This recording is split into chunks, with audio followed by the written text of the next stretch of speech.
ఆ, వచ్చిన మీ అందరికీ యేసు నామములో వందనాలు. మనం లాస్ట్ వీక్ ఏం స్టడీ చేస్తున్నామంటే సౌలు లైఫ్ ని స్టడీ చేస్తాం. మీకు గుర్తుందా? సౌలు లైఫ్ ని మనం స్టడీ చేస్తాం. సౌలు లైఫ్ లో లాస్ట్ వీక్ ఎక్కడ వరకు చూసామంటే ఇశ్రాయేల్ ప్రజలు సమూయేలు దగ్గరికి వెళ్ళి సమూయేలు మాకు రాజు కావాలి అని అడిగినప్పుడు దేవుడు సమూయేలుని పంపించి వాళ్ళు నన్ను వద్దనుకున్నారు, వేరే జనాంగాలను ఎలాగైతే రాజ్యాలు రాజు ఉన్నాడో వీరికి కూడా అలా రాజు కావాలని కోరుకున్నారు కాబట్టి సరే వాళ్ళకి రాజు నేను ఏర్పాటు చేస్తానని చెప్పాడు. మీకు తెలుసు కీషు కుమారుడు సౌలు. కీషు చాలా గొప్పవాడు. అతని గాడిద తప్పిపోతే సౌలుని పిలిపించి నాయన నువ్వుని పనోడు వెళ్ళి వెతకరండి అంటారు. అట్లా వెతకడము, సమూయేలుకి దేవుడు చెప్పడం, సౌలు అదే సమయానికి సమూయేలు దగ్గరికి వెళ్ళడం, సమూయేలు చూసి సౌలుని పట్టాభిషేకం చేయడం, ఇది లాస్ట్ వీక్ మనం చూసాం. అయితే ఈ వీక్ ఈ ఈ ఈ స్టోరీ కంటిన్యూషన్ మనం చూడబోతున్నాం. కొంచెం మీరు మనసు పెట్టి వినాలని ఆశపడతా ఉన్నాను. అయితే మనం 11వ అధ్యాయం దాకా వచ్చాం. ఈరోజు 12వ అధ్యాయంలో 6 నుంచి 13 వచనాలు, 13వ వచనం వరకు చదివించడానికి ముఖ్య కారణం ఏంటంటే 12వ అధ్యాయం ఏం జరుగుతుందంటే సమూయేలు జనాలందరినీ పిలుస్తాడన్నమాట. సౌలుని కూడా పిలుస్తాడు. పిలిచి సమూయేలు ప్రజలతో ఇలా అంటాడు. ఏమంటాడంటే మీరు మీ ముందు నేను ఎలా నడుచుకున్నానో తెలుసు. నేను ఎవరి దగ్గర డబ్బులు తీసుకోలేదు, ఎవరి దగ్గర ఆస్తిపాస్తులు అడగలేదు. కరెక్టేనా? జనాలంతా కరెక్ట్గానే ఉన్నావు, నువ్వు ఎప్పుడు మా దగ్గర ఏం ఆశించలేదు. ఓకే. అయితే రెండో విషయం ఏంటంటే ఇప్పుడు ఇప్పటి వరకు నేను మిమ్మల్ని చూసుకున్నాను, దేవుడు నన్ను నడిపించాడు. అయితే మీరేమన్నారంటే మాకు దేవుడు వద్దు, నువ్వు పెద్దోడు అయిపోయావు, మాకు వేరే రాజు కావాలన్నారు కదా అని. ఇప్పుడు సమూయేలు ప్రజలతో ఏమంటాడంటే మోషే అహరోనులు ఏర్పరచుకుంది ఎవరు? దేవుడే కదా. అంటే యాకోబు సంతానం అంటే 12 మంది గోత్రాలు ఐగుప్తు దేశానికి వెళ్ళి ఐగుప్తులు బానిస అయిపోయినప్పుడు మీరు దేవుడిని మొరపెడితే మరలా దేవుడే కదా రెస్పాండ్ అయ్యి మోషే అహరోను పంపించి మిమ్మల్ని విడిపించింది. అవును ప్రభు, విడిపించారు. సరే, మీరు వచ్చారు. వచ్చిన తర్వాత మీరేం చేశారు? సరిగ్గా ఉన్నారా? మళ్ళీ పాపం చేశారు. పాపం చేస్తే దేవుడు క్రమశిక్షణ కోసం వేరే వాళ్ళ చేతికి అప్పగించడం. అప్పుడు ఏం చేశారు? మళ్ళీ మీరు దేవుని వేడుకున్నారు. మరలా దేవుడు ఏం చేశాడు? పంపించి విడిపించాడు కదా. అంటే మీ ప్రతి విమోచనలోనూ రక్షణలోనూ దేవుడు ఉన్నాడు. కానీ ఈరోజు మీరేమంటారంటే ఒక అమాలేకుడైన రాజు మీ మీదకి వస్తున్నప్పుడు చూసి మాకు రాజు కావాలని కోరుకున్నాం. సరే, మీరు కోరుకున్నారు కదా. మీరు కోరుకున్న రాజు ఇతరే, దేవుడు ఇతన్ని మీ రాజుగా అభిషేకించాడు అని సమూయేలు గారు ప్రజలకి ఈ వివరణ ఇచ్చారన్నమాట. ఇది 12వ అధ్యాయం. ఓకేనా? ఇప్పుడు మనం అయితే సమూయేలు గారు ఏమంటారంటే ఈ 12వ అధ్యాయంలో ఓ మాట అంటారన్నమాట. సరే, మీరు కోరుకున్న రాజు ఇతరే కానీ అని ఒక మాట చెప్తారు. ఏంటంటే మీ రాజు మీరు దేవుని మాట ప్రకారంగా జీవిస్తే బ్రతుకుతారు, క్షేమం మీకు దేవుడు దీవిస్తాడు. వాస్తవానికి దేవుడు ఉద్దేశంలో సౌలు లేడు, కానీ మీరు కోరుకున్నారు కాబట్టి దేవుడు కూడా ఎంచుకున్నాడు. ఒక రాజు కావాలి కాబట్టి సౌలుని దేవుడు ఎంచుకుని మీకు రాజుగా చేశారు. ఇప్పుడు మీ రాజు మీరు దేవుడు చెప్పినట్టు నడుచుకోండి, మీకు క్షేమం. ఒకవేళ మీరు దేవుడు చెప్పినట్టు నడుచుకోకపోతే మీకు క్షేమం ఉండదు అని చాలా క్లియర్గా చెప్పాడమ్మా. సరే, ఎవరింటికి వాళ్ళు వెళ్ళిపోయారు. ఇప్పుడు 13వ అధ్యాయం నుంచి మనం 3 అధ్యాయాలు చూడబోతున్నాము. చాలా క్విక్గా చూడడానికి ప్రయత్నం చేద్దాం. 13వ అధ్యాయం మనం సౌలు లైఫ్ స్టడీ చేస్తున్నాం కదా. ఈ 13వ అధ్యాయంలో మనం చూస్తే సౌలు యొక్క దాన్ని ఏమంటారు క్యారెక్టర్ బయటపడింది అనమాట. సౌలు యొక్క ఒరిజినల్ క్యారెక్టర్ బయటపడింది. అందులో నెంబర్ 1 ఏంటంటే సౌలుకి పేరాస ఉంది. పేరాస అంటే నాకు పేరు రావాలి అనే ఆశ ఉందన్నమాట. ఎట్లా తెలిసింది మనకి? చూడండి, ఈ 13వ అధ్యాయంలో సౌలు 30 ఏండ్లు ఉన్నాయంట ఆయనకి. తర్వాత ఆయన 42 ఏళ్ళు ఇశ్రాయేలును పరిపాలన చేశాడంట. ఇక్కడ ఏమంటారంటే ఇశ్రాయేలులో 3000 మంది సౌలు దగ్గర ఉన్నారు. ఎక్కడున్నారు? మీకు మ్యాప్ పంపించాను కదా, ఓకేనా? ఇక్కడ చూడండి ఎక్కడున్నారంటే మిక్మాషులో ఉన్నారు. ఎవరు? సౌలు, సౌలుతో పాటు 3000 మంది, ఓకేనా, ఉన్నారు. ఇప్పుడు సౌలుకి కొడుకున్నాడు, అతని పేరు యోనాతాను. కొడుకు పేరు ఏంటి తమ్ముడు చెల్లి? జోనాథాన్. మన దగ్గర ఇది జోనాథన్ డేవిడ్ ఉండేవాడు కదా, జోనాథాన్. ఆయన దగ్గర ఎంతమంది ఉన్నారు? ఇక్కడ ఎక్కడున్నారు? గెబాలోనున్న ఫిలిస్తీన్ల దండులు హతము చేయ సంగతి ఫిలిస్తీన్లకు వినపడింది. అంటే జోనాథన్ దగ్గర ఏమో 1000 మంది ఉన్నారు. రెండో వచనం ఉంటుంది, 1000 మంది ఉన్నారు. జోనాథన్ దగ్గర 1000 మంది ఉన్నారు. నాన్న సౌలు దగ్గర 3000 మంది ఉన్నారు. ఇప్పుడు జాగ్రత్తగానే, సౌలు వాస్తవానికి ఏం చేయాలంటే ఫిలిస్తీన్ని హతం చేయాలి. ఫిలిస్తీన్లు చెడ్డవారు, మహామూర్ఖులు అనమాట. ఫిలిస్తీన్లు, అమ్మోనీయులు, ఇలా బైబిల్లో 5 నుంచి 7 రాజ్యాలు అంటే ప్రజల గుంపులు ఉన్నాయి. వీళ్ళు ఎంత నీచులంటే వర్షం రావాలని దేవుణ్ణి మొక్కుకుంటారు. ఆ మొక్కుబడి ఎలా ఉంటుందంటే ఒక విగ్రహాన్ని చేసుకున్నారు. ఆ విగ్రహానికి 2 చేతులు ఇలా ఉంటాయన్నమాట. ఆ విగ్రహం యొక్క చేతులను బాగా కాల్చి పసిపిల్లలను పెడతారన్నమాట ఆ చేతుల మీద. వాళ్ళ ఆచారం ఏంటంటే చచ్చిపోతే వర్షాలు వస్తాయి, పంటలు పండుతాయి. యుద్ధం చేయాలంటే ఒకటే, వ్యభిచారం చేయడం, లేకపోతే ఇంకోటి బలి ఇవ్వడము, నరబలి ఇవ్వడం. అంటే ఇలా నీచమైన సంస్కృతి అనమాట వీళ్ళందరిది, నీచమైన సంస్కృతి. ఇప్పుడు దేవుడు అన్నాడంటే, నాయన మీరు వాళ్ళని హతం చేయండి, వాళ్ళు మారు మనసు పొందట్లేదు చెప్పాడు దేవుడు, టైం ఇచ్చాడు దేవుడు, మారట్లేదు. సో ఇప్పుడు ఫిలిస్తీన్ని హతం చేయమని సౌలుని రాజుగా చేస్తే సౌలు ఇనిషియేషన్ తీసుకోవాలి, కానీ సౌలు ఇనిషియేషన్ తీసుకోలేదు. ఎవరు తీస్తున్నారంటే జోనాథన్ తీసుకున్నాడు అన్నమాట. జోనాథన్ ఇనిషియేషన్ తీసుకుని చూడండి ఒకసారి, 3వ వచనం. యోనాతాను గెబాలోనున్న ఫిలిస్తీన్ల దండులను హతము చేయగా ఈ సంగతి ఫిలిస్తీన్లకు వినబడను. అంటే సరే, ఇక్కడ ఒక మాట మనం నేర్చుకోవాలి. 12వ అధ్యాయంలో జాగ్రత్త వినండి, మీకు తీయొద్దు, వినండి చాలు, నేను రాస్తున్నాను ఇక్కడ. 12వ అధ్యాయంలో సమూయేలు గారు ఏం చెప్తారంటే సౌలుతో, నాయన అదే క్షమించండి, 12వ అధ్యాయం కాదు, 10వ అధ్యాయంలో సమూయేలు గారు సౌలుతో ఏం చెప్తారంటే, నాయన దేవుడు నిన్ను ప్రత్యేకపరుచుకున్నాడు, అయితే దేవుడు నిన్ను రాజుగా చేసుకున్న విషయం నీకు అర్థం కావడం కోసం నువ్వు గాడిద దొరికినాయి కదా, ఇంటికి వెళ్ళిపోతున్నావు కదా, ఇంటికి వెళ్ళిపోయే మార్గంలో నీకు 3 సైన్స్ దొరుకుతాయి, 3 సూచనలు కనబడతాయి. ఈ 3 సూచనలు నీకు కనబడగానే నీకు అర్థమైపోతుంది దేవుడు నన్ను రాజుగా నియమించాడు అని నెంబర్ 1 సూచన అని చెప్తాను. నెంబర్ 1 సూచన ఏంటంటే, సెల్హాలో రాహేల్ సమాధి దగ్గర, అంటే ఈ పేర్లు కొంచెం అంటే పలకడానికి కష్టంగా ఉన్నా కన్ఫ్యూజ్ అవ్వద్దు, ఎందుకంటే క్రీస్తు పూర్వం ఇంచుమించుగా 1500 సంవత్సరాల క్రితం జరిగిన స్టోరీ ఇది. సో అప్పుడు ఆ ప్రాంతంలో ఆ పేర్లు అలాగే ఉంటాయి, ఓకేనా? ఏంటో డిఫరెంట్గా ఉన్నాయి అంటే మన పేర్లు వాళ్ళకి డిఫరెంట్గా ఉంటాయి, వాళ్ళ పేర్లు మనకు డిఫరెంట్గా ఉంటాయి, అంతే తేడా, సరేనా? రాహేల్ సమాధి దగ్గర, అంటే నువ్వు వెళ్తున్నప్పుడు ఆ ప్రాంతంలో రాహేల్ సమాధి దగ్గర ఇద్దరు కనిపిస్తారా? నీకు ఇద్దరు కనిపిస్తారు. ఇద్దరు కనిపించి ఏమంటారంటే, నీ గాడిద దొరికిని, మీ నాన్నకి కంగారు పడతాను, నువ్వు ఇంటికి వెళ్ళంటారు. ఇది నెంబర్ 1 సూచన. ఇంకొంచెం ముందుకు వెళ్ళిన తర్వాత మీకు 3 కనిపిస్తారు. 3 కనబడి ఏం చేస్తారంటే, నీకు కొన్ని వాటర్ ఇస్తారు, 2 బ్రెడ్ పీసెస్ ఇస్తారు, ఇచ్చి నువ్వు ఎలా ఉన్నావు, బాగున్నావా అని అడుగుతారు. ఆ తర్వాత ఇంకొంచెం ముందుకు వెళ్ళిన తర్వాత ప్లేస్ చాలా ఇంపార్టెంట్. ఇక్కడ ఏమంటే, ఇంకొంచెం ముందుకు వెళ్ళిన తర్వాత ఫిలిస్తీన్ల దండు ఉన్న కాపురం దగ్గర, అంటే శత్రువుల ప్రాంతం దగ్గరకు వెళ్ళిన తర్వాత చాలా మంది ప్రవక్తలు ప్రవచనలు చెప్పుకుంటూ కొండ మీద దిగుతారన్నమాట. అంటే మ్యూజిక్ వాయించుకుంటూ కొండ మీద దిగుతూ ఉంటారు.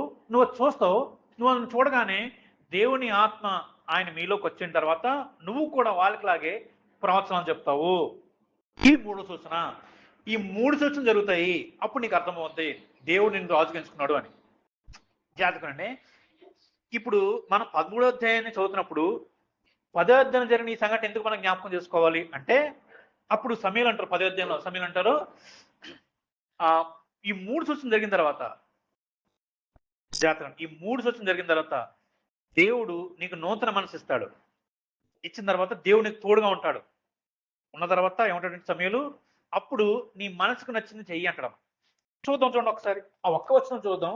10వ అధ్యాయం చదవండి. 10వ అధ్యాయం దగ్గర. 10వ అధ్యాయం 7వ వచనం. గనుక ఈ సూచనలు సంభవించిన తర్వాత నీకు మంచిదని తోచిందని చేయము. అంటే అర్థం ఏంటంటే తమ్ముడు చెల్లి, నీకు మంచిది అనిపించింది తోచింది చేయండి. అర్థం ఏంటంటే నువ్వు ఎవరు ఎదుర్కొంటున్నావు? ఫిలిస్తీన్లు దండు దగ్గర ఉన్నారు. దేవుని ఆత్మ నేను బలపరిచినప్పుడు నువ్వేం చేయాలి? వాళ్ళ మీద అటాక్ చేయాలి. కానీ సౌలు అది చేయలేకపోయాడు. అంటే దేవుడు సపోర్టు సౌలుకు ఉంది. ఎందుకంటే దేవుడు సౌలును అభిషేకించాడు కాబట్టి. సౌలు మాత్రం దేవుని సపోర్ట్ తీసుకుంటున్నా సరే ఫిలిస్తీ దండు మీద యుద్ధానికి వెళ్ళలేదు. అలా కూర్చున్నాడు అన్నమాట. కూర్చున్నాడు. కానీ కొడుకు జోనాథన్ ఏం చేశాడంటే వాళ్ళందరి మీదకి యుద్ధానికి వెళ్ళాడు. యుద్ధం చేశాడు. యుద్ధం చేయగానే ఆ అందరికి కలవరం వచ్చింది. చూడండి ఒకసారి మరలా మనం అధ్యాయం 13వ అధ్యాయం దగ్గర రండి. 13వ అధ్యాయం దగ్గర. యోనాతాను గెబాలో ఉన్న ఫిలిస్తీన్ల దండును హతము చేయగా ఈ సంగతి ఫిలిస్తీన్లకు వినబడింది అని ఇప్పుడు ఏమన్నా చూడండి. మరియు దేశమంతటా హెబ్రీయులు వినవలనని సౌలు బాకా ఊదించును. అంటే అర్థం ఏంటంటే చెప్పి బాకా ఊదించడం అంటే అర్థం ఏంటంటే రే మనకి విజయం వచ్చేసింది అని చెప్పడం అన్నమాట. ఏంటిది? మనకి జయం వచ్చింది అని చెప్పడం. వాస్తవం జయం తీసుకొచ్చింది ఎవరు? కొడుకు తీసుకొచ్చాడు. కానీ సౌలు బాకా ఊదిస్తాడు అన్నమాట.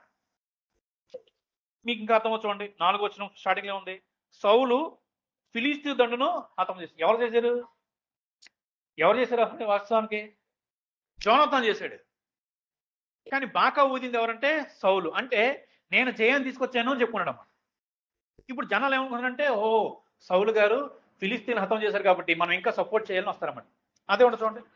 సౌలు ఫిలిస్తీన్ దండును హతం చేసినందున ఇశ్రాయేలీయులు ఫిలిస్తీన్లకు హేయమైన సంగతి వినబడగా జనులు గిల్గాలులో సౌలునందుకు కూడి వచ్చారు. అంటే ఏంటి? ఓహో మా రాజుగారు మాకు జయాన్ని తెచ్చారు అని అందరూ సపోర్ట్ చేయడానికి వచ్చారు. సో దీన్ని బట్టి మనకి ఏమర్థం ఉందంటే తమ్ముడు చెల్లి, పేరాస అనమాట. పేరాస అంటే నాకు పేరు రావాలి. వాస్తవానికి గొప్ప పని చేసిన ఇతరులు, కానీ అది మన అకౌంట్లో వేసుకోవాలన్నమాట. అది సౌలు క్యారెక్టర్. ఎప్పుడు చేయకూడదు. ఎప్పుడు చేయకూడదు. వేరే వాళ్ళకి రావాల్సిన మెప్పు మనం పొందాలని కోరుకోకూడదు. వాళ్ళు చేశారనుకోండి, వాళ్ళు చేశారు, వీళ్ళు చేశారు అని చెప్పాలి తప్ప నేను చేశాను, నేను ఆలోచన చెప్పాను. చాలా ఉంటుంది అన్నమాట అక్కడ. నేను ఆలోచన చెప్తే జరిగింది అది, నేను ప్రార్థన చేస్తే జరిగింది అది. లేకపోతే నేను ఆ రోజు ఆ టైం నేను వెళ్ళకపోతే ఏమైపోతున్నావు. సో పేరాస అనమాట. నలుగురిలో గుర్తింపు పొందాలని, ఐడెంటిటీ కోసం చేసేవాళ్ళు చాలా మంది ఉంటారు. అది తప్పు. మనం సౌలు స్టోరీ స్టార్టింగ్లో ఏం చెప్పామంటే సౌలును చూసి ఎలా ఉండకూడదు నేర్చుకోవాలని చెప్పాను. ఎలా ఉండకూడదంటే పేరాస పరులుగా ఉండకూడదు. నాకు పేరు రావాలి అని ఉండకూడదు. అర్థమవుతుందా చెల్లి? అర్థమవుతుందా? సో అందుకని తీయదులండి. సామెతలు 28లో ఏముంటుందంటే పేరాస గలవాడంట కలహాలు పుట్టిస్తారంట. పేరాస గలవాడు గొడవలు తీసుకొస్తారంట, అనవసరం గొడవలు తీసుకొస్తారంట. సో నెంబర్ 1 ఈ 13వ అధ్యాయంలో సౌలు గురించి మనం నేర్చుకున్నది ఏంటంటే పేరాస గలవాడు మనం అలా ఉండకూడదు. రెండో చూద్దాం. 4వ వచనంలో ఏముంది? సౌలు దగ్గరికి అందరూ వచ్చారు, జనాలు వచ్చారు కదా, వచ్చారు. 5వ వచనం చూడండి. ఫిలిస్తీయులు ఇశ్రాయేలుతో యుద్ధము చేయుటకై 30,000 రథాలు, 6,000 గుర్రపు రౌతులు, సముద్రము నుండి ఇసుకరేనంత విస్తారమైన సమూహం కూర్చుకొచ్చారండి. ఇప్పుడు ఫిలిస్తీన్లకు ఏమో కోపం వచ్చింది. అసలు వీళ్ళకి మా పవర్ అంటే తెలియదు అనుకుని ఫిలిస్తీన్లు ఏం చేస్తారంటే మాట్లాడుకొని 3,000 ఎన్ని రథాలు తమ్ముడు? 30,000. 3,000 కూడా కాదు, 30,000 రథాలంట, 6,000 గుర్రపు రౌతులంట. అంటే మంచి సైన్యం, ఇసుకేస్తే రాలనంత సైన్యం వచ్చారన్నమాట. ఎవరి మీద కంటే సౌలు మీద యుద్ధానికి వచ్చారు. ఇందాక మా రాజు మాకు విజయాన్ని ఇచ్చాడని జనాలందరూ వచ్చారా? ఇప్పుడు ఏమవుతుంది? ఇప్పుడు ఏమని చూడండి, కాగా ఇశ్రాయేలీయులు దిగులు పడొచ్చు వచ్చి తాము ఇరుకులో ఉన్నట్లు తెలుసుకొని గుహల్లోనూ పొదల్లోనూ మెట్టల్లోనూ ఉన్నత స్థలంలోనూ కోపంలోనూ దాగిరి. కొందరు హెబ్రీలు అంటే ఈ ఇశ్రాయేలీయులు యోర్దాను నది దాటి గాదు దేశమునకును గిలాతునకు వెళ్ళి పారిపోయి దాక్కున్నారంట. అంటే జాతకండి, ఇప్పుడు ఇంత గొప్ప సైన్యాన్ని చూసి జనాలందరూ ఏం చేస్తారంటే భయం వచ్చేసి ఎక్కడికక్కడ చెదిరిపోతున్నారన్నమాట. ఇక్కడ నాకు ఏమర్థమైందంటే సౌలు తన నమ్మిన జనాలకి ధైర్యాన్ని ఇవ్వలేకపోయాడు. ఉండండి, మనకు దేవుడు తోడున్నాడు అని ధైర్యాన్ని సౌలు ఇవ్వలేకపోయాడు. అందరూ అంటే ఇంత గొప్ప సమూహం చూసి భయపడి ఎక్కడికక్కడ పారిపోతున్నారు. మనం ఇంకొంచెం ముందుకు వెళ్దాం. ఇప్పుడు చూడండి 8వ వచనం నుంచి 13వ అధ్యాయం 8వ వచనం నుంచి 12వ వచనం వరకు ఏం జరుగుద్దంటే చెప్తాను జాగ్రత్తగా. ఏం జరుగుద్దంటే వాస్తవానికి ఓల్డ్ టెస్టిమెంట్ లో ఎవరైనా ఒక అంటే ఇశ్రాయేలు ప్రజలు ఎవరైనా రాజు యుద్ధానికి వెళ్ళాలనుకోండి, అక్కడ జరగాల్సిన ఆచారం ఏంటంటే ప్రవక్త వస్తాడు లేదా యాజకుడు వస్తాడు, వచ్చి బలర్పించి దేవుడికి ప్రార్థన చేస్తాడు. ప్రభు ఏం చేయమంటావు అంటే దేవుడు చెప్తాడు, ఇలా వెళ్ళండి, ఇంతమంది వెళ్ళండి, ఇటువైపు వెళ్ళండి, ఈ టైంలో వెళ్ళండి అని దేవుడు గైడ్ చేస్తాం. ఇది వాస్తవం జరగాలి. ఇప్పుడు 10వ అధ్యాయం ఇందాక చెప్పానే 3 సూచనలు జరుగుతాయి.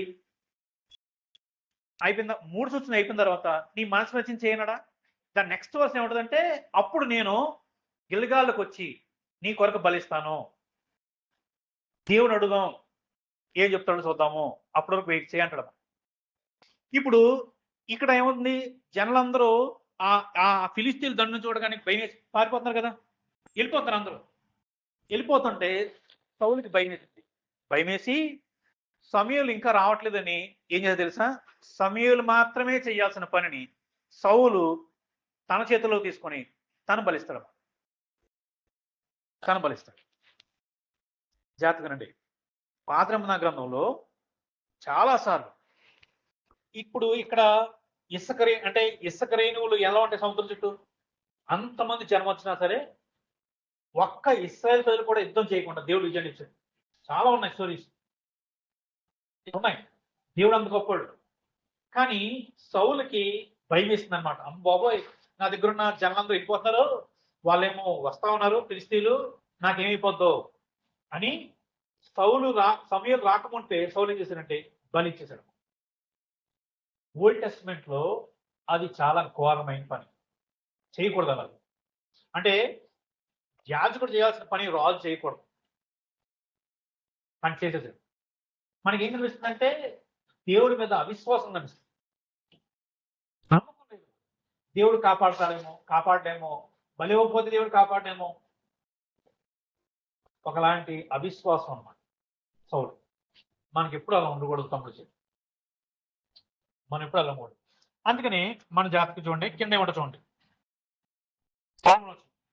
అందుకు సమూయేలు ఇట్లా, నీవు నీ దేవుడిని యెహోవా నీకు ఇచ్చిన ఆజ్ఞను గైకొనక నీవు అవివేక పని చేసి ఫూలిష్ పని చేస్తున్నావు కాబట్టి ఏం చేస్తా, దేవుడు నీ చేతుల్లోంచి నీ రాజ్యాన్ని తీసేసాడు అన్నాడు.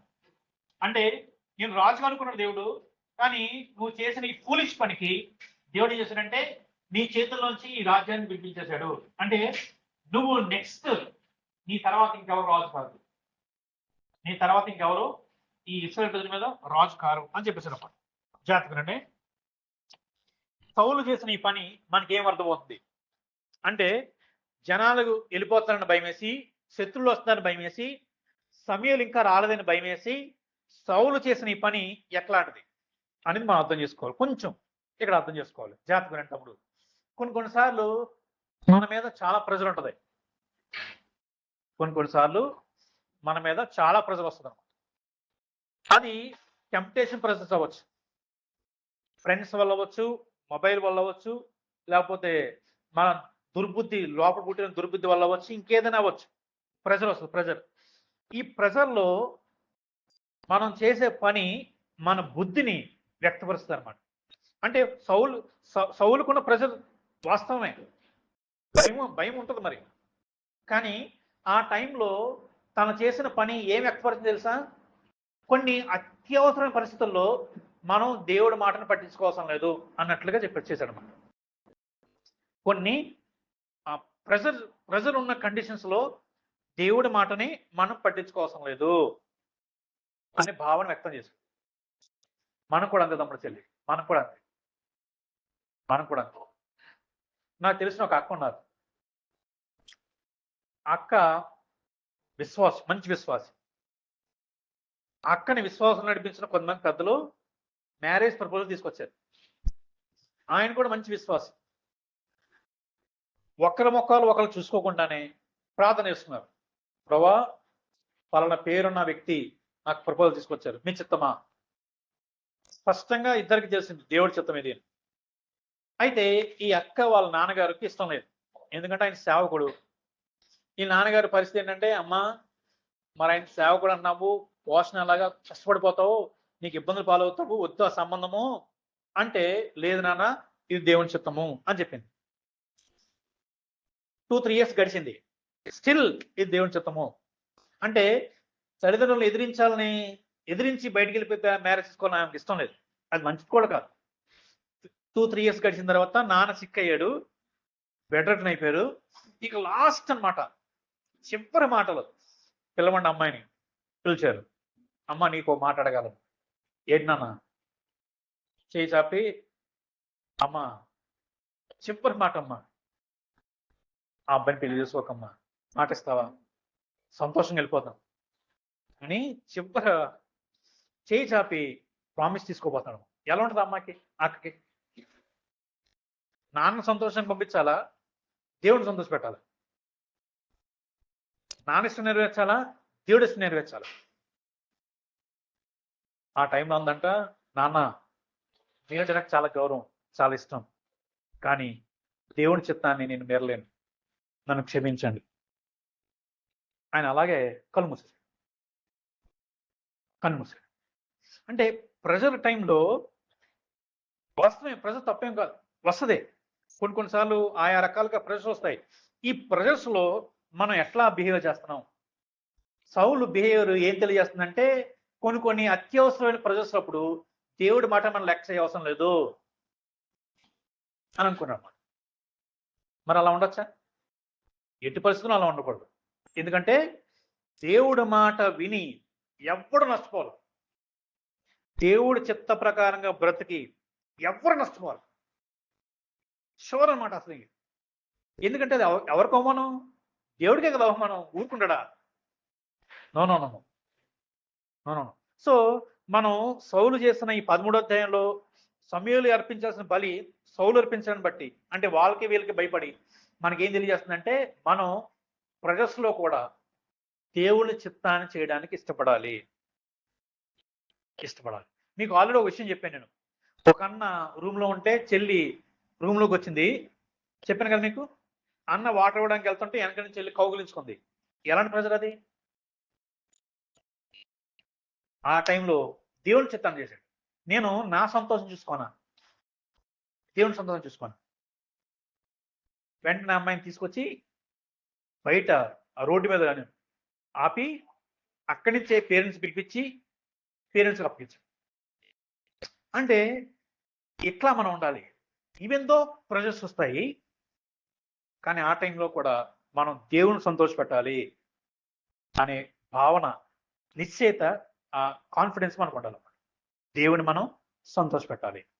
మనము సంతోషం కాదు, జనాల సంతోషం కాదు, దేవుని సంతోషం చాలా ప్రాముఖ్యమైనది. దేవుని సంతోషం. సో సౌలు అలా చేయలేకపోయాడు అన్నమాట. సో మనం అది నేర్చుకోవాలి, పాఠం నేర్చుకోవాలి. ఎటువంటి ప్రజల్లో అయినా సరే నేను దేవుని సంతోషపెట్టాలి, దేవుని మాటను మీరకూడదు అనేది మనం నేర్చుకోవాలన్నమాట. అయితే జాగ్రత్తగా, ఈ నిర్ణయం వెనకాల 3 ప్రశ్నలు ఉన్నాయి. 3 ప్రశ్నలు ఏంటంటే, అంటే నీ ప్రవర్తన, తమ్ముడు చెల్లి, నా ప్రవర్తన ఎవరు డిసైడ్ చేస్తారు? పరిస్థితుల, దేవుడి మాట? అతన్ని పరిస్థితులు డిసైడ్ చేసినాయి, దేవుడి మాట కాదన్నమాట. 2, అంటే దేవుని ఆధీనంలో ఉన్న రాజా, లేకపోతే దేవుని స్థానంలో ఉన్న రాజైనా? నా ప్రశ్న అర్థమైందా? దేవుని ఆధీనంలో బ్రతుకున్న రాజా, లేకపోతే దేవుని స్థానానికి ఎక్కేసిన రాజా? దేవుని స్థానాన్ని ఆక్రమించుకోవడానికి ప్రయత్నం చేశారన్నమాట. 3, వాక్యం క్రింద బ్రతుకుతున్నాడా, వాక్యం పైన బ్రతుకుతున్నాడా? సో వాక్యం పైన బ్రతకడం అంటే వాక్యాన్ని మీరు బ్రతకడం, వాక్యం క్రింద బ్రతకడం అంటే వాక్యానికి అనుకూలంగా బ్రతకడం.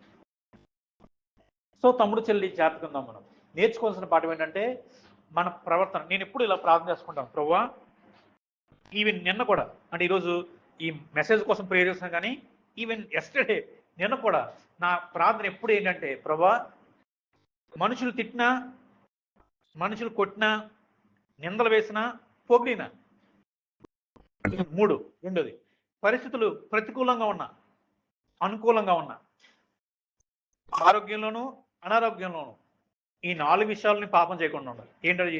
1, నా ఆలోచనలు, 2, నా నిర్ణయాలు, 3, నా మాట, 4, నా బిహేవియర్. ఈ 4 విషయాల్లో నేను పాపం చేయకూడదు ప్రభు, నాకు హెల్ప్ చేయండి. అంతే కదా? మీరు శిలువను ఆలోచించారా? యేసుప్రభు శిలువ మీద ఆలోచించారా? యేసుప్రభు శిలువ మీద బట్టలన్నీ ఓడదీసి నగ్నంగా అంత చిత్రహింసలు పెడుతున్న ఆయన్ని శిలువ మీద ఎక్కిస్తున్నప్పుడు అంత బాధలో ఏ మాట రావాలి? తిట్లు రావాలి, శాపనార్థాలు రావాలి, అరే నాశనం అయిపోతారా మీరు అనాలి. కానీ ఏం చేశాడు? క్షమించు అని ప్రార్థన చేశాడు. అంటే ఆయన మాట పరిస్థితుల మీద ఆధారపడలేదు. ఆయన బిహేవియర్ సిచ్యువేషన్ కంట్రోల్ చేయట్లే. ఎవరు కంట్రోల్ చేస్తున్నారు? దేవుని మాట. దేవుని మాట. మనం అట్లా ఉండాలన్నమాట. మనం అట్లా ఉండాలి. ఓకే తమ్ముడు చెల్లి, ఇది మనం నేర్చుకున్న పాఠం. మీకు తెలుసా, ఇంకో విషయం చెప్తానే, సౌలుకి ఇంత ప్రెషర్ ఉంది కదా, ఈ ప్రెషర్లో సౌలు ఓడిపోయాడు. మీకు తెలుసా, మన రాజు యేసుప్రభు వారు స్వయంగా ఈ లోక చీకటి శక్తులన్నింటికి అధినేత అయిన సాతానుతో శోధించబడుతున్నప్పుడు ఏం చేశాడు? గెలిచాడు. వారు కోరుకున్న రాజు ప్రెషర్లో ఓడిపోయాడు. కానీ మన రాజు యేసుప్రభు వారు ఈవెందో స్టిల్ అంత ప్రెషర్లో కూడా దేవుని చిత్తాన్ని చేశాడు. దేవుని చిత్తాన్ని చేశాడు. సో తమ్ముడు చెల్లి, ఈ మార్నింగ్ మనం నేర్చుకోవాల్సిన పాఠం అదే. దేవుని ఇష్టాన్ని చెయ్యాలి. మన సంతోషమో, మన దుఃఖమో, మన కంఫర్ట్స్, మన డిస్కంఫర్ట్స్, లేకపోతే ఇతరుల సంతోషమో కాదు, దేవుడి ఇష్టాన్ని మనం నెరవేర్చాలి అనేది మనం నేర్చుకోవాల్సిన పాఠం. తర్వాత ఇప్పుడు జాతకురండి, ఇప్పుడు ఈ ఈ ఈ ఈ 13వ అధ్యాయంలో మనం నేర్చుకోవాల్సిన ఇంకోటి ఏంటంటే, దేవుడు అన్నాడు సౌలు దగ్గర నుంచి ఆ రాజ్యాన్ని తీసేసాను. అంటే సౌలుని ఇంకా తర్వాత వారిని నేను రాజుగా ఎంచుకోవట్లేదు అని చెప్పేశాడు అన్నమాట. క్లియర్గా చెప్పేశాడు. అయితే ఇప్పుడు జాతకురండి, ఈ 13వ అధ్యాయం 18వ వచనంలో ఏం జరుగుతుందో చెప్తాను, వినండి, చాలు వినండి. 17-18 ఏం జరుగుతుందంటే, ఎంత 30,000 మంది రథాలు, 6,000 మంది యుద్ధ ప్రవృత్తులు, ఎంత మంది జనాలు ఏం చేశారంటే 3 గ్రూప్స్ డివైడ్ చేశారు. 3 ట్రూప్స్, అది కూడా మీకు మ్యాప్లో పెట్టాను. 3 ట్రూప్స్ ఇక్కడ వెళ్ళి 3 ఇలా అటాక్ చేయడం చూసారన్నమాట. ఇంకోటి ఏం చేశారు వాళ్ళు తెలుగుగా? వీళ్ళు ఏం చేశారంటే, ఇస్రాయల్ ప్రజల్లో వెపన్స్ తయారు చేసే వాళ్ళు ఎవరిని అందరూ తీసుకున్నారు. అంటే ఇస్రాయల్ ప్రజలకి వెపన్స్ చేసే వాళ్ళు ఎవరు లేరు. అంటే చాలా స్కీమ్, చాలా పక్కాగా ఇస్రాయల్ ప్రజల మీద దాడి చేయడానికి వాళ్ళు రెడీ అవుతారు. పోనీ ఇస్రాయల్ ప్రజలు ఒరే ఈటిలు తీసుకురంటారా, కత్తులు తీసుకురంటారా, లేవురు ఆయన. అదేంట్రా లేవు, చేసి కూడా ఎవడో లేడు. మరి రాజు ఏం చేస్తున్నాడు?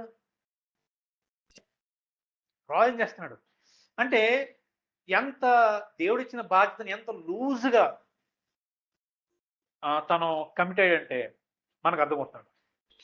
సో ఫుల్ టెన్షన్ అనమాట. ఎంతమంది సైన్యం 3 వైపుల నుంచి వస్తా ఉన్నారు. ఎంతమంది ఉన్నారు తెలుసా? 600 మంది ఉన్నారు. వస్తున్నారు 300 మంది, 3,000 మంది సౌలు దగ్గర ఉన్నారు, 1000 మంది జోనాథన్ దగ్గర ఉన్నారు కదా. కానీ మీకు పారిపోయారు ఒక మంది. ఇప్పుడు ఎంతమంది ఉన్నారు తెలుసా? 600 మెంబర్స్. 600, ఓన్లీ 600. సో ఇప్పుడు 14వ అధ్యాయం దగ్గర రండి. 14వ అధ్యాయం జోనాథన్ యొక్క కుమారుడి యొక్క విశ్వాసం ఎంత గొప్పదో మనకు అర్థమవుతుంది. ఆ దినమున సౌలు కుమారుని యోనాతాను తన తండ్రితో ఏమీ చెప్పక తన ఆయుధములు మోయు పడుచువాడిని పిలిచి, అవతలనున్న ఫిలిస్తీన్ల దండు కావలి వారిని హతము చెయ్య పోదుము రమ్మన్నాడు. అంటే నాన్నతో చెప్తే తెలుసు ఆపేస్తాడు వీడు, మా నాన్న ఆపేస్తారు వద్దు అని నాన్నకు చెప్పకుండా ఏం చేశారంటే జస్ట్ అంటే సౌలు దగ్గర జోనాథన్ దగ్గర ఇద్దరి దగ్గర కత్తులు ఉన్నాయి, ఆయుధాలు ఉన్నాయి. ఈ ఆయుధాలు మోసే కుర్రడు అన్నాడు సౌలు జోనాథన్ దగ్గర. ఇతను అన్నాడు, రే మనం పని చేద్దాం, మనం వేరే రూట్లోంచి వెళ్ళి వాళ్ళు యుద్ధం చేస్తాం. అసలు ఏంటి, ఎంతమంది ఉన్నారు వాళ్ళు?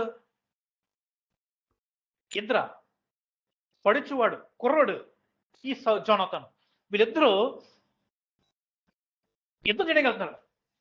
మీరు ఊహించండి, అసలు ఇద్దరు అంతమంది మీదకి యుద్ధం చేయడానికి వెళ్తున్నారా? వెళ్ళారు. వాస్తవానికి ఇనిషియేషన్ తీసుకోవాల్సింది రాజు,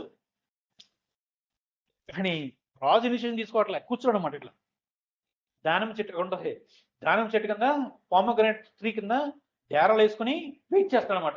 ఏం జరుగుతుంది చూద్దాంలే అన్నట్టుగా భయంగా వెయిట్ చేస్తూ ఉంటే కుమారుడైన జోనాథన్ ఏం చేశారంటే ఇనిషియేషన్ తీసుకుని ఎలాగైనా మనం చేయాలి ఇది అని ఇద్దరు వేరే రూట్ నుంచి బయలుదేరారు.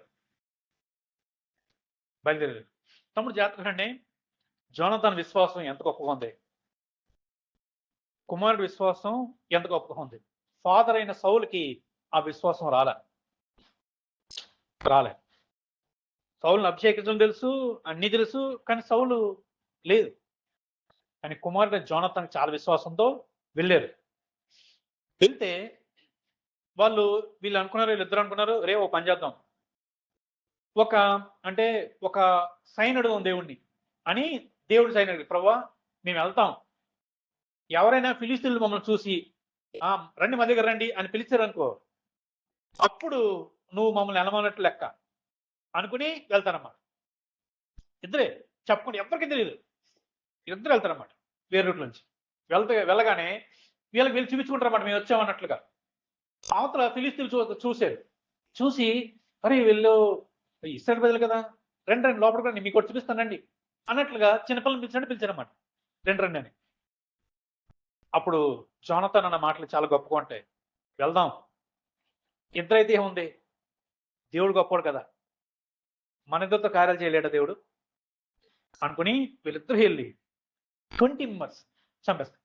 20 మెంబర్స్, జస్ట్ 20 మెంబర్స్ చంపేస్తారు. జాతకులనే జోనాథన్ కొట్టడము, వెనకాల ఆర్మ్ బ్యారియర్ ఏం చేశారు అంటే చంపడం, మళ్ళా కొట్టడము, చంపడం. అంటే ఎట్లా సీక్రెట్గా దాగి చేస్తే మనకి వివరాలు ఇవ్వలే, కానీ లెక్కిచ్చారు. 20 మెంబర్స్ చంపేశారు.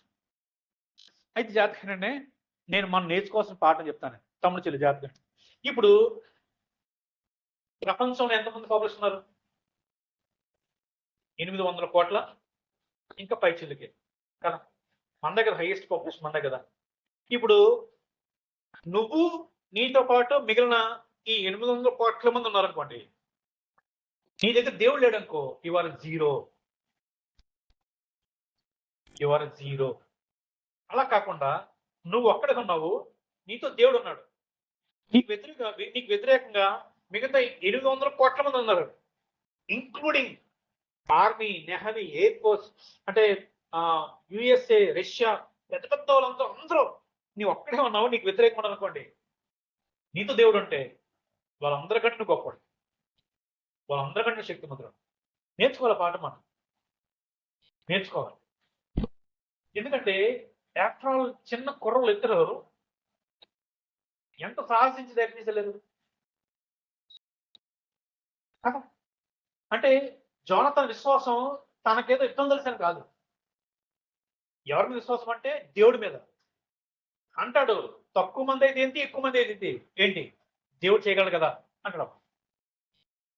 ఆ విశ్వాసం కోరుకున్న రాజు దగ్గర లేదు, ఆ రాజు పుట్టిన కొడుకుకి ఆ విశ్వాసం మనం చూస్తాం. ఓకే తమ్ముడు. సో దేవుడు మనతో ఉండడం చాలా ప్రాముఖ్యమైనది, మనకు అర్థం కావాలి. ఇప్పుడు చూడండి, ఇక్కడ ఒక విచిత్రం మీకు చూపిస్తుంది. చూడండి, 16 వచనం చూడండి. 14 అధ్యాయం 16 వచనం.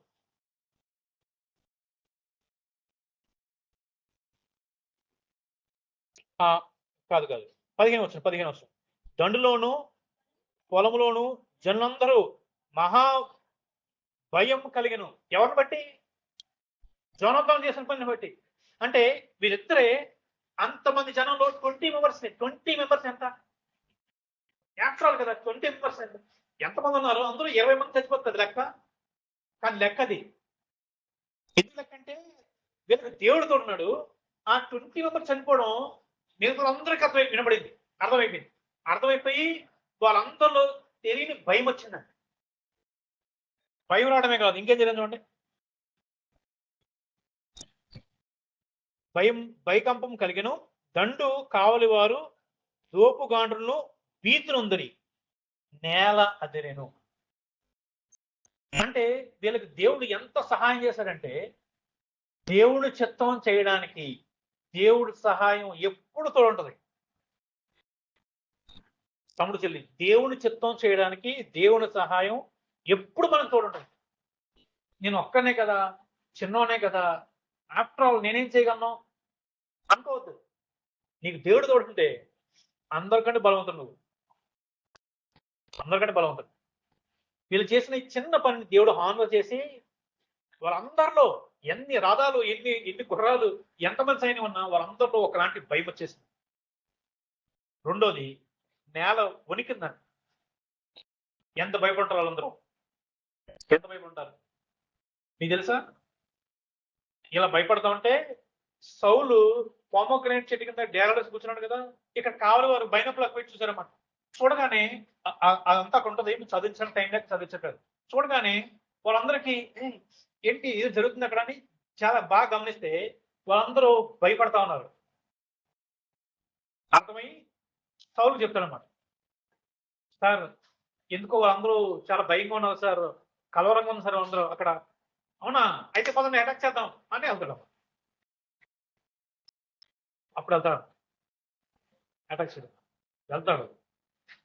అది దేవుడి చిత్తం కాబట్టి సౌలుని వాడుకుంటారు దేవుడు. వారి యుద్ధం జరుగుతుంది, వాళ్ళందరినీ హతమారుస్తారు. అయితే తమ్ముడు చెల్లి జాగ్రత్తగా అంటే, హతమార్చిన తర్వాత సాధారణంగా అలసిపోతాం కదా, అవునా? పరిగెత్తాలి, వాళ్ళ వీళ్ళని కొట్టాలి, పొడవాలి, చంపాలి, చాలా కథంగా ఉంటుంది. అలసిపోయినప్పుడు ఏం చేయాలి? రెస్ట్ ఇవ్వాలి, ఫుడ్ ఇవ్వాలి. మీకు తెలుసా, సౌలు ఒక ఫూలిష్ డెసిషన్ తీసుకున్నాడు అన్నమాట. ఏ డెసిషన్ తీసుకున్నాడంటే, నా శత్రువుల్ని అందరూ హతమారేంత వరకు ఎవ్వరు మంచిళ్ళు కూడా ముట్టకూడదు, ముట్టినవాడు శపితమైనవాడు అని పెట్టేసాడు. ఆ మాటకి అందరూ భయపడి ఎవ్వరు కనీసం వాటర్ కూడా తాగలే. ఫుల్ టైడ్ అయిపోయారు. యుద్ధం చేస్తున్నారు, ఇంకా టైడ్ అయిపోతా ఉన్నారు అన్నమాట. అయితే ఈ విషయం జోనాథన్కి తెలియదు. అయితే ఒక ప్రాంతంలో తేనె కనిపిస్తుంది. తేనె జోనాథన్ ఏం చేస్తారంటే ఆ స్టిక్లోంచి తేనెలో ముంచుకుని చేతితో వేలుతో తినరన్నమాట. అప్పుడు కొంచెం ఓపిక వస్తుంది. ఈ విషయం చూడగానే సైనికుడు అంటే, సార్ మీ నాన్నగారు ఇలా చేశారా సార్, ఇలా వద్దన్నారు, మీరు నాకు తెలిసారంటే జోనాథన్ అంటాడు, మా నాన్న మళ్ళీ ఒక తెలివి తక్కువ నిర్ణయం తీసుకున్నాడే అనుకుంటాడు. అయితే అలసిపోయారు కదా, బాగా పోరాడుతున్నారు కదా, గెలుస్తా ఉన్నారు కదా, దేవుడు సహాయం చేస్తున్నాడు కదా. వీళ్ళు ఏం చేశారంటే వాళ్ళ గ్రామాల్లో ఉన్న పశువుల్ని, గొర్రెల్ని, మేకల్ని, మిగతా వాటిని తెచ్చి వధించి పచ్చి మాంసం తింటున్నారన్నమాట, రక్తంతో పాటు. ఏం చేస్తాం మరి? అలా చేయకూడదు. వాస్తవానికి ఓల్డ్ టెస్టిమెంట్ లో రక్తంతో ఏ మాంసాన్ని తినకూడదు. ఎందుకంటే రక్తంలో ప్రాణం ఉంటుంది కాబట్టి, ప్రాణాన్ని దేవుడు విడిచాడు కాబట్టి రక్తం అంతా తీసేయాలన్నమాట తినాలంట. ఈ విషయం సౌలు తెలుసుద్ది. సౌలు తెలియగానే సౌలు పెద్ద రాయి తీసుకురంటున్నాయని పెద్ద రాయి తీసుకొస్తున్నమాట. బాబు మీకు ఎవరైనా తినాలనిపిస్తే దయచేసి అక్కడ రండి, ఫస్ట్ వచ్చిన తర్వాత ప్రాపర్ గా తినండి, అలా ఎలా పెడతారు తినదు అన్నమాట. సో జనందరూ వాళ్ళకి ఏ దోచుకున్నారో అవన్నీ తీసుకొచ్చి ఇక్కడ బలిచ్చి తింటారు. అయితే ఒక సంగతి జరుగుతుంది, మీకు చూపిస్తాను. అది ఇదే 14వ అధ్యాయం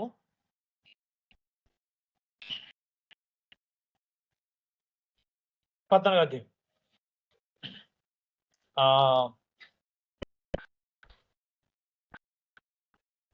మాట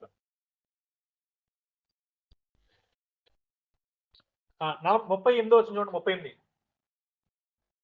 అందువలన సౌలు జనుల్లో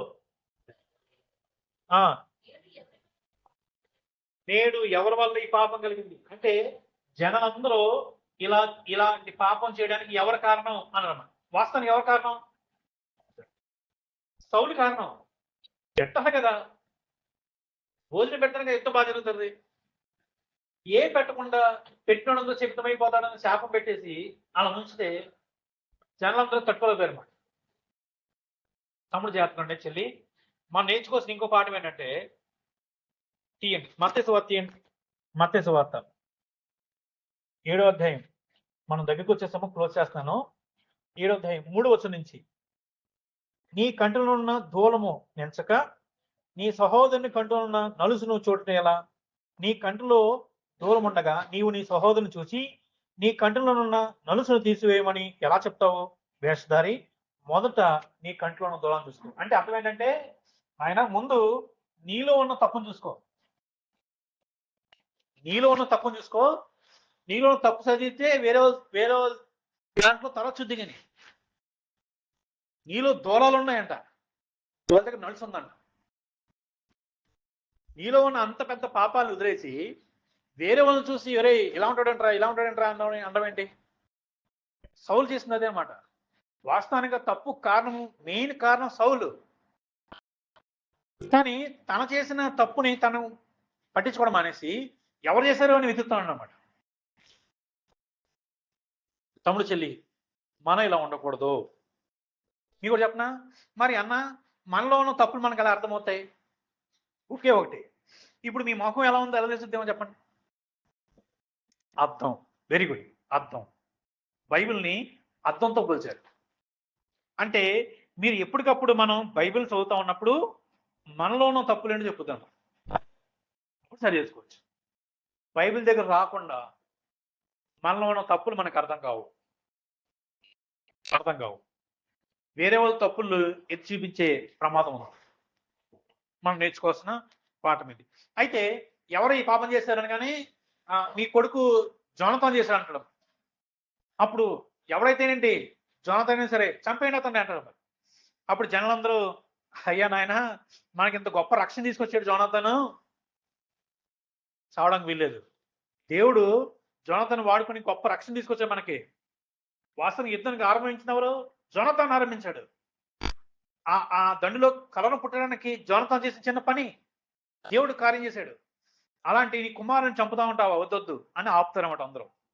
అప్పుడు చేయకుండా ఆపేస్తారు. ఇప్పుడు జాగ్రత్త వినండి. ఇప్పుడు 15వ అధ్యాయం దగ్గరికి వద్దాం. చివరి అధ్యాయం. ఈ 15వ అధ్యాయంలో ఏం జరుగుతుందంటే, అంటే 14వ అధ్యాయంలో అంటే మనకి 47వ వచనంలో అంటే సౌలు ఎవరెవరితో యుద్ధం చేశాడో అవన్నీ రాస్తారు. చక్కగా యుద్ధం చేస్తాడు, దేవుడు సౌలుకి విజయాన్ని ఇస్తాడు, బాగా జరుగుద్ది. 15వ అధ్యాయం దగ్గరికి వచ్చినప్పటికీ ఒక మాట వినండి. సమూయేలు గారు మరలా సౌలు దగ్గరికి వస్తారన్నమాట. వచ్చి, నాయన బాగా యుద్ధం చేస్తున్నావు, వెరీ గుడ్, బాగా చేస్తున్నావు. అయితే నువ్వు అమాలేకుల దగ్గరికి వెళ్ళి అమాలేకులు హతం చేయాలి నువ్వు అంటాడన్నమాట. ఎవరిని విడిచిపెట్టద్దు, దేన్ని విడిచిపెట్టద్దు, కంప్లీట్గా వాళ్ళని హతం చేయాలి, నిర్మూలన చేయాలంటాడు. సరేనా అని సమూయేలు అలా చెప్పగానే సౌలు గారు కొంతమంది జనాలను పోగు చేసుకుని వెళ్తాడన్నమాట. వెళ్ళిన తర్వాత ఇక్కడ మనం ఈ ఒక్క అధ్యాయాన్ని మనం చూసి ముగించుకుందాం. 9వ వచనం చూడండి. 9వ వచనం.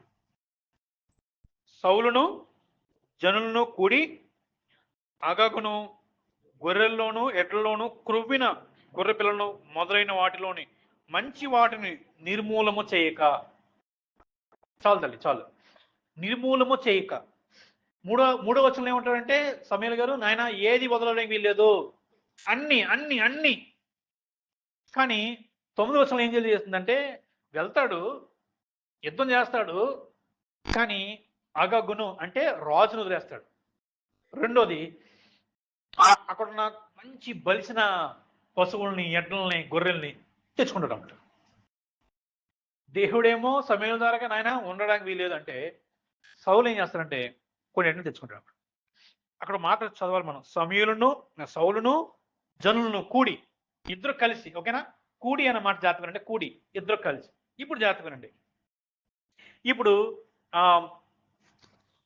13 వచనం చూడండి. 13 వచనం.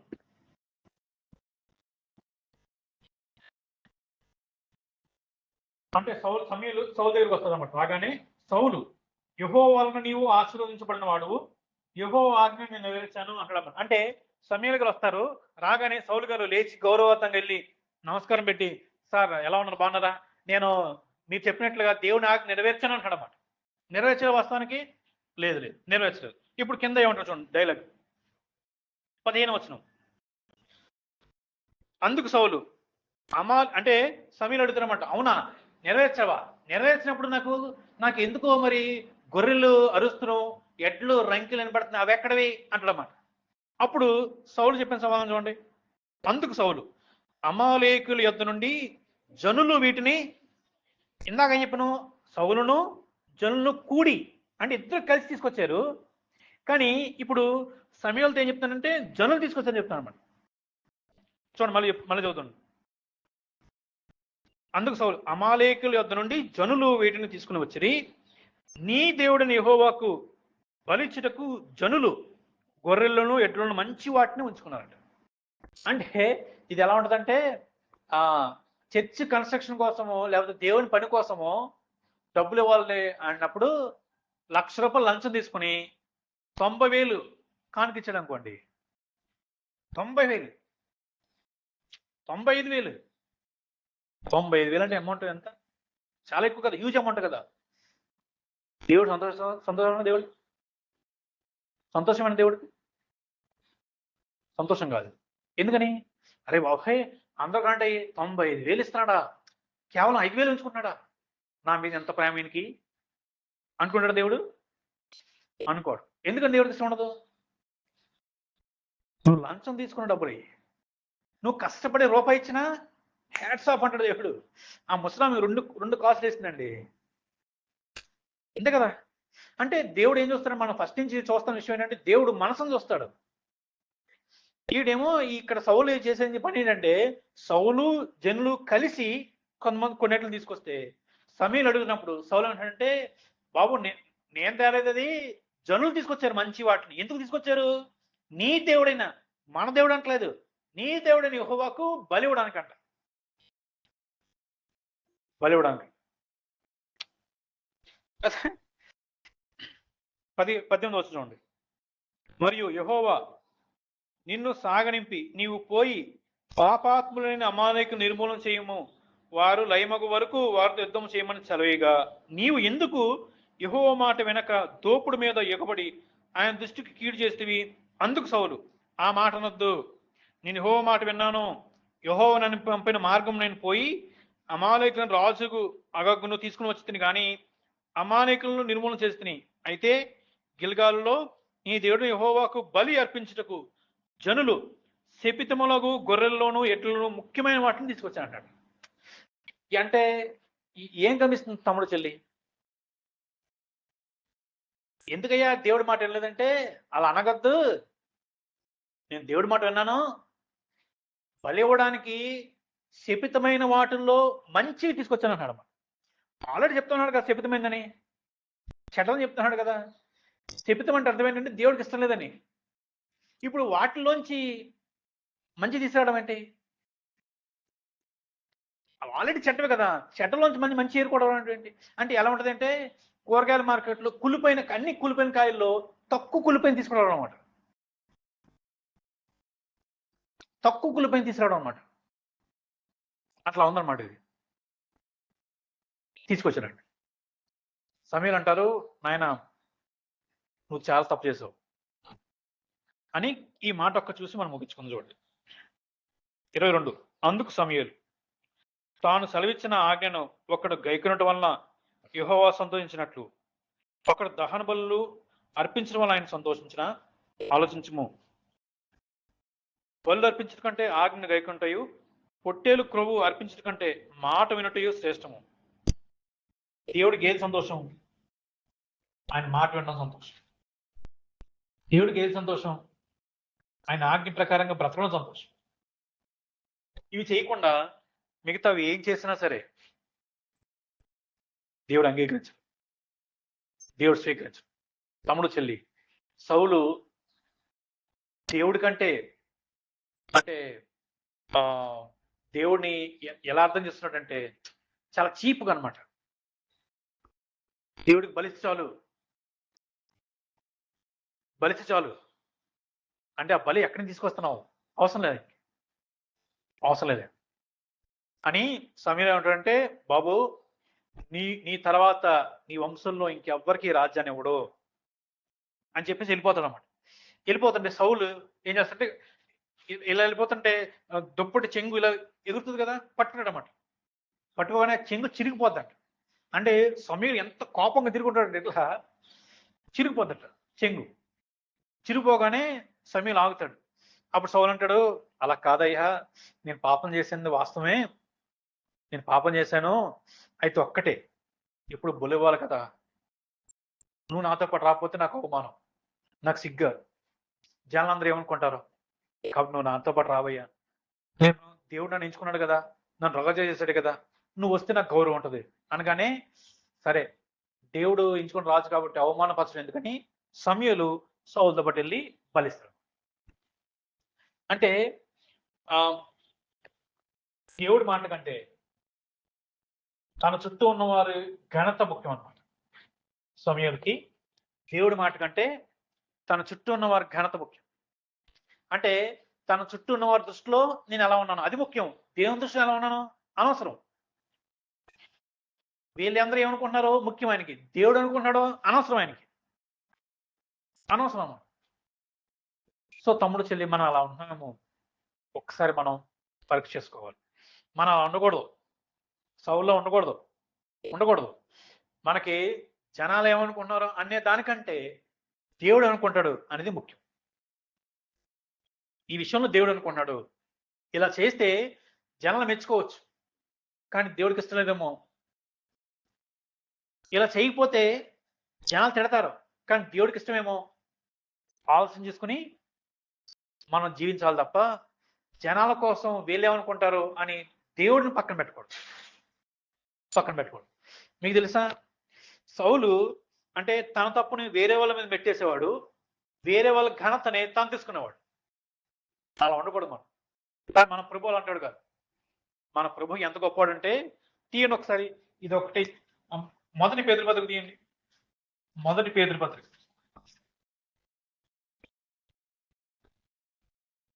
మన మీద రాజుగా ఉన్న ఆయన సౌలు అంటాడు కాదు. ఏమంటాడు అంటే, పేతురు రాసిన మొదటి పత్రిక 2వ అధ్యాయం 21వ వచనం నుంచి, క్రీస్తు కూడా మీ కొరకు బాధపడి, అంటే మన కోసం మన మీద ఉన్న రాజు బాధపడేవాడు. సౌలు కోసం జనాలు బాధపడినా పర్వాలేదు, కానీ మన రాజు అలా కాదు, మన కోసం ఆయన బాధపడ్డాడంట. క్రీస్తు కూడా మీ కొరకు బాధపడి మీరు తన అడుగుజాడలను నడుచుకున్నట్లు మీకు మాదిరి ఎంచుకోండి. ఆయన పాపం చేయలేదు, ఆయన నోట ఏ కపటము కనబడలేదు, ఆయన దూషింపడి బదులు దూషింపలేదు, ఆయన శ్రమ పెట్టబడి బెదరక న్యాయంగా తీర్పు తెచ్చి దేవుడికి తను అప్పగించుకున్నాను. మనం పాప నిమిత్తమై చనిపోయి నీతి విషయమే జీవించినట్లు ఆయన తానే తన శరీరమందు మన పాపాలను మోర మీద మోసుకోండి. అంటే తమ్ముడు చెల్లి, మన భారాన్ని ఆయన మోసాడంట, మన పాపాన్ని ఆయన మోసాడు. సౌలులా కాదు, ఆయన తప్పుని వేరేవాడు నెట్టేసేవాడు అన్నమాట, వేరేవాడు నెట్టేసేవాడు. సో సౌలు రాజు, ఎంచుకున్న రాజు, అంటే వాళ్ళు కోరుకున్నవాడు. సరే, వాళ్ళు కోరుకున్నారు కాబట్టి దేవుడు అభిషేకించిన వాడు ఫెయిల్ అయ్యాడు. కానీ నా రక్షణ కొరకు దేవుడు అభిషేకించిన అభిషేకం అంటే, అందుకని యేసయ్యని క్రీస్తు అని పిలుస్తారు. క్రీస్తు అంటే అభిషేకం. అంటే అర్థం ఏంటంటే, నా రక్షణ విమోచన కొరకు ఈ లోకానికి వచ్చి కలవసిలో ప్రాణం పెట్టి మరణాన్ని జయించి ఓడించడానికి ఆ పని కోసం పంపించాడు. ఏ పని కోసం అయితే వచ్చాడో ఆ పని చేసి వెళ్ళడం, వెళ్ళాడు. నా రాజు అంత గొప్పవాడు. సౌలు ఫెయిల్ అవుతాడు, సౌలు పిరిగాడు, ప్రజలకు ధైర్యాన్ని ఇవ్వలేడు, ప్రజలను కాపాడలేడు. ఎవరైనా తప్పు చేస్తే దూషిస్తాడు కానీ తన తప్పు తెలుసుకోలేడు. కానీ మన రాజు అలాంటాడు కాదు, కాదు. నీ కోసం సాతాను ఎదిరించేవాడు, సాతాను ఓడించాడు, సాతాను యుద్ధం చేశాడు. నీ కోసం నీ పాపాలకు ఆయన బలయ్యాడు. సో తమ్ముడు చెల్లి, సౌలు ఫెయిల్యూర్ కింగ్ అనమాట. బట్ మన ప్రభు విక్టోరియస్ కింగ్, జయించిన రాజు. అలాంటి జయించిన రాజుని మనం వెంబడిస్తా ఉన్నాం. సో సౌలు లైఫ్ని మనం ఎంతవరకు చూసామో అన్ని విషయాలు అర్థం కాకపోవచ్చు, కానీ కొన్ని మెయిన్ పాయింట్స్ చాలా జాగ్రత్తగా మనం గమనించాలి. అది నేను ఎక్స్ప్లెయిన్ చేయడానికి ప్రయత్నం చేస్తాను.